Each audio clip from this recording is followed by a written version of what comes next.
নমস্কাৰ এভৰিৱান, কি খবৰ আপোনালোকৰ? আকৌ এটা নতুন ভিডিঅ' লৈ আগবাঢ়িছোঁ।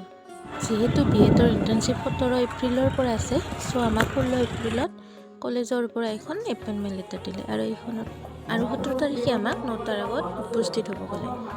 আৰু সময়মতে আমি 9টাৰ আগত উপস্থিত হ'লোঁ। আমি স্কুলত যাই পাওঁ মানে ইপিনে স্কুলৰ প্ৰাৰ্থনা আৰম্ভ হৈছে আৰু ছাৰে আমাক তেনেকৈ ষ্টাফ ৰুমত নিলে।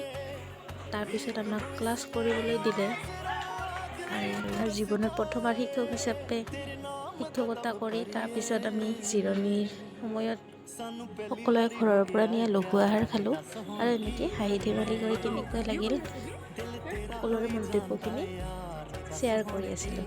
তাৰপিছত এনেকৈ দুখনমান ফটো উঠি ঘৰলৈ বুলি লৰ মাৰিলোঁ আৰু এনেদৰে আমি আমাৰ ইণ্টাৰ্ণশ্বিপৰ ফাৰ্ষ্ট ডে'টো